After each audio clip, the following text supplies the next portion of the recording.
Hey guys, we're here at the Syrian border with Israel. It's an absolutely amazing place. I'm here with Elon. He's our guide today.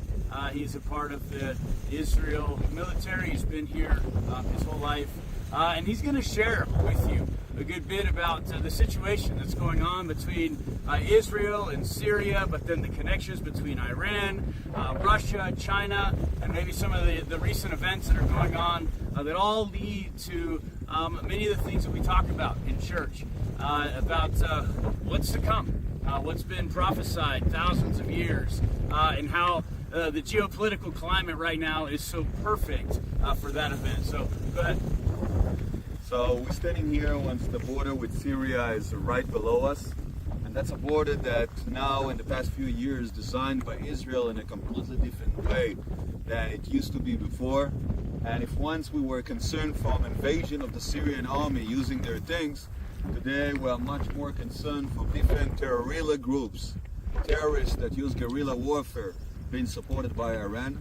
There's a new fence that built here with motion sensors, video cameras, intelligent drones, bomber drones, and unmanned vehicles patrol along. And once we look at the villages, they're behind. So once there were peaceful people that lived here in the area and cultivated the land. And most of this land that now is green, since we're in the end of the winter, will very soon turn dry. And you won't see any irrigation and no field as those ones that were here 10 years ago. Syria, in the past 12 years since the civil war began, lost their million people. Most of them got killed by their president. 6.8 million became displaced. 6.6 million are refugees. 14.6 million people need humanitarian aid. Part of them have no access to food and water. We have here 90% of the population that live on the poverty line. Same percentage have no electricity. An average salary there is 100,000 liras, which equivalent to $20. There's no way to sustain a family with those $20. And then you have two options. Or to have a relative being there abroad that managed to escape from Syria and can send you 50 euros a month from Berlin. Or the other option is joining the Shiite militias that affiliated with Iran. Iran using that strategy as a platform to establish their presence in the area. And then once we look to the other side of the fence, into a village that once there were 200 families living in, today we find there 6. And those 6 are families of officers that came part of a militia that called Imam al-Hassin, Iraqi militia that was sent by Iran into Syria in 2014. Gradually, they started to bring their families and renovated the mosque over there. And today those mosques, and 50 of them built along the fence, that's not the only one, pray in the Shiite way in order to tell the Sunnis that lived here in the area, you have no place here anymore.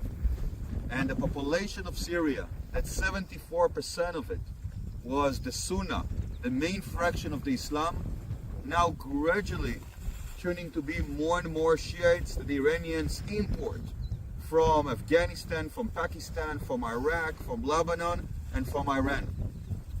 And those mosques, hospitals, clinics, schools they build also have launchers of missiles inside, using the Syrians there as hostages, as human shield, fighting against Israel.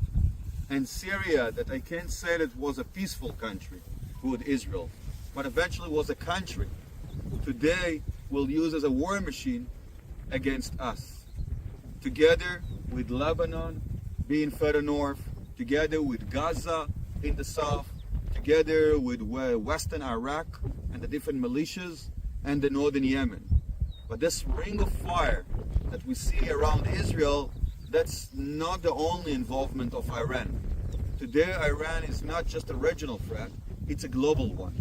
And we see their terrorism presence being in the area of Venezuela and Cuba, India, Georgia, Tanzania, Senegal, now in Ukraine. MI5 prevented an Iranian attack a month and a half ago in London. We see their presence in Morocco, in Algeria, supporting the Polisario Front for conquering the Western Sahara. We see them in Libya, in Yemen, in Iraq, Syria, Lebanon. Those guys are all over the court.